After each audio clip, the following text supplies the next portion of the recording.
പ്രോബ്ലംസിൻ്റെ ഇടയിൽ എങ്ങനെ ഡൈനാമിക് ആകണമെന്ന് ഇന്നത്തെ ഗോസ്പലിൽ യേശു നമ്മളെ പഠിപ്പിക്കുകയാണ്. മർക്കോസിൻ്റെ സുവിശേഷം 7-ാം അധ്യായം 14-ാം വാക്യത്തിലാണ് നമ്മളിന്ന് തുടങ്ങുന്നത്. കഴിഞ്ഞ 6 അധ്യായങ്ങളിൽ നമ്മൾ കണ്ടത് യേശു ഒത്തിരിയേറെ കാര്യങ്ങൾ യഹൂദരുടെ ഇടയിൽ ചെയ്തു, പുതിയ കാര്യങ്ങൾ പഠിപ്പിച്ചു, മനോഹരമായ ജീവിതത്തിൻ്റെ പുതിയ അനുഭവങ്ങൾ പകർന്നു കൊടുത്തു. ഇങ്ങനെ ഒത്തിരി കാര്യങ്ങൾ ചെയ്തപ്പോൾ യേശു റിജക്റ്റ് ചെയ്യപ്പെട്ടു. ഒരിക്കലല്ല 3 പ്രാവശ്യം. സിനഗോഗിൽ പോലും കയറാൻ പറ്റാത്ത രീതിയിൽ യേശു റിജക്റ്റ് ചെയ്യപ്പെട്ട് അവസരം കടൽ തീരത്ത് പഠിപ്പിച്ചു തുടങ്ങി. അങ്ങനെ ഏതെങ്കിലും ഒരു ഇടം കിട്ടിയാൽ അവിടെ യേശു ഒരു പുൾപ്പിറ്റാക്കിയ സംഭവങ്ങളാണ് ഈ ദിവസങ്ങളൊക്കെ നമ്മൾ കണ്ടുകൊണ്ടിരുന്നത്. ഇപ്പോൾ റിജക്ഷൻ കൂടി, പ്രോബ്ലം കുറച്ചും കൂടി ഹൈ ആണ്. യേശുവിന് അവിടെ നിന്ന് നിൽക്കാൻ പറ്റാത്തൊരു സാഹചര്യത്തിലേക്ക് എത്തി. പ്രോബ്ലമാണ്, മിനിസ്റ്റർ ചെയ്യാൻ പറ്റില്ല. ഇങ്ങനൊരു സാഹചര്യം നിൽക്കുമ്പോൾ ക്രിസ്തു കുറച്ചും കൂടി ഡൈനാമിക്കായി. യേശു ആ കളം മാറ്റി ചവിട്ടുകയാണ്. ഇനി നൽകേണ്ട നന്മകളും ദൈവരാജ്യത്തിൻ്റെ അനുഭവങ്ങളൊക്കെ സ്വദേശത്ത് നൽകിയിട്ടുണ്ട്. ഇനി യേശു കുറച്ചും കൂടി പുറത്തേക്ക് പോവുകയാണ്. തൈർ സീദോൻ പ്രദേശം. തൈർ സീദോൻ പ്രദേശത്തിൻ്റെ പ്രത്യേകത എന്ന് വെച്ചാൽ അത് യഹൂദരുടെ ഇടമല്ല, വിജാതിയുടെ ഇടമാണ്. ആ കാലഘട്ടത്തിൽ മാറ്റി നിർത്തപ്പെട്ടവർ, ഒരു ശത്രുവിനെ കണക്കാക്കിയിരുന്ന മനുഷ്യരുടെ ഇടയിലാണ് യേശു നിൽക്കുന്നത്. ഇങ്ങനെ 7-ാം അധ്യായത്തിൽ നിൽക്കുമ്പോൾ യേശുവിൻ്റെ മിനിസ്ട്രി കുറച്ചും കൂടെ എക്സ്പാൻഡ് ചെയ്യുകയാണ്. കാര്യങ്ങൾ നമുക്ക് വ്യക്തമാകുന്നുണ്ടല്ലോ അല്ലേ? ഒരു പ്രശ്നം നിൽക്കുമ്പോൾ മിനിസ്ട്രി കുറച്ചും കൂടി സ്വസ്ഥമായി ചെയ്യാൻ പറ്റാത്തൊരു സാഹചര്യം നിൽക്കുമ്പോൾ യേശു കുറച്ചും കൂടി ഡൈനാമിക്കായി. മിനിസ്ട്രി നിർത്തിയില്ല, തളർന്നില്ല, വേദനിച്ചില്ല. കുറച്ചും കൂടി ഇനി ആവശ്യമുള്ളിടത്തേക്ക് അവൻ നീങ്ങിച്ചെന്നു. എന്നിട്ട് അവിടെ അവൻ മിനിസ്ട്രി തുടങ്ങി. എത്ര ക്രിയേറ്റീവായിട്ടാണ് യേശു കാര്യങ്ങളൊക്കെ ചെയ്തത്. എനിക്ക് തോന്നുന്നു ഓരോ മനുഷ്യരും ഒത്തിരി പ്രശ്നങ്ങളിലൂടെ കടന്നു പോകുന്നുണ്ട്. ഈ പ്രശ്നങ്ങളിലൂടെ കടന്നു പോകുമ്പോൾ ഇന്നത്തെ ഗോസ്പൽ കുറച്ചും കൂടി നമുക്കൊരു ഐ ഓപ്പണിംഗ് ആണ്. പ്രശ്നങ്ങൾക്കിടയിൽ നിൽക്കുമ്പോൾ എനിക്കൊത്തിരി പ്രശ്നങ്ങളുണ്ട് കർത്താവേ എന്ന് പറയുന്നതിനപ്പുറം ആ പ്രശ്നങ്ങളോട് എനിക്കൊരു ദൈവമുണ്ട് എന്ന് പറയുന്നതാണ് ഇന്നത്തെ ഗോസ്പൽ. ആ ദൈവത്തിനറിയാം എങ്ങനെ പ്രശ്നങ്ങൾ ഹാൻഡിൽ ചെയ്യണമെന്ന്. അതുകൊണ്ട് ആ കർത്താവ് പ്രശ്നങ്ങളെ അതിജീവിച്ച് പുതിയ ഇടത്തേക്ക് തന്നെ മിനിസ്ട്രി മാറ്റുകയാണ്. കുറച്ചുകൂടി ഡൈനാമിക്കായി. ഈ ഡൈനാമിക്കായപ്പോൾ പെട്ടെന്ന് പോയി തുടങ്ങിയെന്നല്ല. ഒരു സിറോഫിനീഷ്യൻ സ്ത്രീ അവളുടെ കൊച്ചുമകൾ വന്ന് പിശാച് ബാധിച്ചു എന്നൊക്കെ പറഞ്ഞ് യേശുവിന് മുമ്പിൽ വരുമ്പോൾ യേശു ആദ്യം റിജക്റ്റ് ചെയ്യുകയാണ്. ഇത് മാർക്കോസ് സുവിശേഷകൻ പറയുമ്പോൾ യേശുവിൻ്റെ ഒരു മനോഭാവം എന്ന് പറയുന്നതിനേക്കാളും നല്ലത് ഒരു കാലഘട്ടത്തിൻ്റെ മനോഭാവം എന്ന് പറയുന്നതാണ്. കാരണം അവരോട് വെറുതെ മിണ്ടാൻ പോലും പാടില്ല എന്ന് ചിന്തിക്കുന്നിടത്ത് അവിടെ മിനിസ്റ്റർ ചെയ്യുക എന്ന് പറഞ്ഞാൽ ഒരു ഷിഫ്റ്റാണ്. ഒരു പാരഡൈം ഷിഫ്റ്റ് പോലെ യേശു നേരെ അങ്ങോട്ട് പോവുകയാണ്. അത്ര എളുപ്പത്തിൽ പൊക്കഴിഞ്ഞാൽ കാര്യങ്ങൾ അത്ര സുഖമാകില്ലല്ലോ. മാർക്കോസ് സുവിശേഷകൻ അപ്പോൾ പറഞ്ഞു വരുന്നത് ആവശ്യക്കാരുടെ ക്രിസ്തു വളരെ സജീവനായിട്ടിരുന്നു. എവിടെ കൃത്യമായിട്ട് എത്തണമെന്ന് ക്രിസ്തുവിനറിയാം. അങ്ങനെ യേശു റിജക്റ്റ് ചെയ്തു എന്ന് കാണിക്കുന്നത് യേശു യഹൂദനായതുകൊണ്ടാണ്. പക്ഷേ അവിടെയും ആ സീറോ ഫിനീഷ്യൻ സ്ത്രീ അവളുടെ ആവശ്യം നിരന്തരം പറഞ്ഞുകൊണ്ട് കാര്യം നേടിയെടുക്കുന്നു. ഇതാണ് ക്രിസ്തുവിൻ്റെ ഒരു പ്രത്യേകത. അവൻ്റെ പ്രോബ്ലം നിൽക്കുമ്പോഴും അവൻ വളരെ ഡൈനാമിക്കാണ്. ഡൈനാമിക് ആയിരിക്കുമ്പോഴും അവൻ വളരെ ശ്രദ്ധയോടെയാണ് കാര്യങ്ങൾ മുന്നോട്ട് ചെയ്തത്. പെട്ടെന്ന് ഒരു മിനിസ്ട്രിയിലേക്ക് ഇറങ്ങാതെ അവിടെയും അവൻ്റെ കാലഘട്ടത്തെ മനസ്സിലാക്കി അവൻ വളരെ ഡൈനാമിക്കായി. വീണ്ടും ആവശ്യം ഉന്നയിക്കുമ്പോൾ ഇപ്പോൾ ഒരു കാലഘട്ടത്തിലെ റെപ്രസെൻ്റ് ചെയ്തുകൊണ്ടാണ് ആ സീറോ നേഷൻ സ്ത്രീ പറഞ്ഞത്, ഞങ്ങൾക്ക് നിന്നെ വേണം. മറ്റാർക്കും നിന്നെ വേണ്ടായിരിക്കാം, പക്ഷെ ഞങ്ങൾക്ക് നിന്നെ വേണം. നിൻ്റെ അത്ഭുതങ്ങൾ വേണം, നിൻ്റെ വാക്കുകൾ വേണം, നിൻ്റെ സാന്നിധ്യം വേണം. അങ്ങനെ പറയുന്നിടത്ത് ക്രിസ്തു വീണ്ടും സജീവനായി കാണപ്പെടുന്നു. പ്രിയമുള്ളവരെ, എവിടെയെങ്കിലുമൊക്കെ ക്രിസ്തുവിനെ റിജക്റ്റ് ചെയ്യുന്നുണ്ടെങ്കിൽ ക്രിസ്തു മറ്റൊരിടത്തേക്ക് വളരെ സുന്ദരമായിട്ട് കയറിപ്പറ്റിയതാണ് ഇന്നത്തെ ഗോസ്പലിൽ നമ്മൾ വായിക്കുന്നത്. നമ്മൾ ചിന്തിക്കണം, ചിലപ്പോഴൊക്കെ നമ്മൾ റിജക്റ്റ് ചെയ്യപ്പെടുന്നില്ലേ? നമ്മളും ഒത്തിരി പ്രോബ്ലത്തിലൂടെ കടന്നു പോകുന്നില്ലേ? മനസ്സ് തളർന്നു പോകുന്നൊരു വേദനയിലേക്ക് എത്തുന്നില്ലേ? സങ്കടപ്പെടരുത്. അങ്ങനെ സങ്കടപ്പെടാനുള്ളതല്ലോ ജീവിതം. എവിടെയാണോ നിങ്ങൾക്ക് ആവശ്യമുള്ളത് അവിടത്തേക്ക് ഹൃദയവിശാലതയുടെ തുറന്നു വെക്കാൻ മനുഷ്യരും സാഹചര്യങ്ങളൊക്കെ നമുക്കുണ്ടാവും. എവിടെയാണോ പ്രശ്നമുള്ളത് ആ പ്രശ്നം പുതിയൊരു വാതിൽ തുറക്കാനുള്ള കാരണമായി മാറും എന്നാണ് ഇന്നത്തെ ഗോസ്പൽ നമ്മളെ പഠിപ്പിക്കുന്നത്. ക്രിസ്തുവിന് മിനിസ്റ്റർ ചെയ്യാൻ പറ്റാത്തൊരിടം നിന്നപ്പോൾ അവന് പുതിയൊരു മിനിസ്ട്രിക്കുള്ള വാതിൽ തുറന്നു കിട്ടുകയാണ്. കുറച്ചും കൂടി ക്രിസ്തു ഡൈനാമിക്കാണ്, കുറച്ചും കൂടി ക്രിയേറ്റീവാണ്.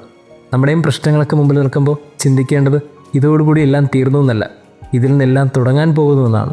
കുറച്ചും കൂടി ഡൈനാമിക് ആകണം, കുറച്ചും കൂടി ക്രിയേറ്റീവ് ആകണം. അങ്ങനെയാണെങ്കിൽ പുതിയ സാധ്യതകളും പുതിയ അനുഭവങ്ങളും പുതിയ മനുഷ്യരും ജീവിതത്തിൽ കടന്നു വരും. ദൈവം നമ്മെ അനുഗ്രഹിക്കട്ടെ. സ്നേഹം വലിയത് നാവാൽ വർണ്ണിപ്പാനെഴുതല്ലത്, അത്യുന്നതൻ മഹോന്നതൻ യേശു വലിയവൻ.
വലിയത്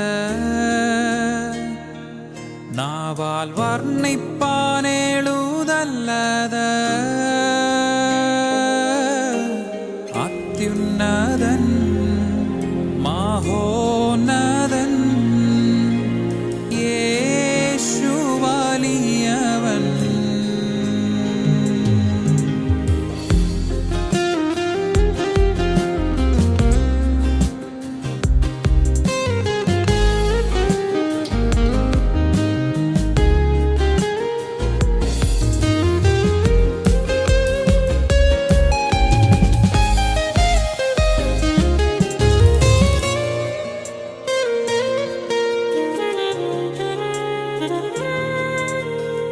ഉയർച്ചയിൽ നിൻമുഖം കാൺമാൻ തകർച്ചയിൽ അങ്ങിലണയുവാൻ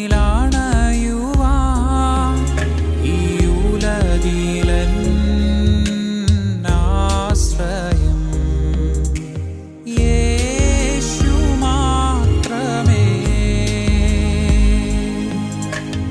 ഉയർച്ചയിൽ നിൻമുഖം കാൺമാൻ തകർച്ചയിൽ അങ്ങിലണയുവാൻ ഈ ഉലകിലൻ ആശ്രയം യേശു മാത്രമേ നിൻ സ്നേഹം വലിയത് നാവാൽ വർണ്ണിപ്പാനെഴുതല്ലത് അത്യുന്നതൻ മഹോ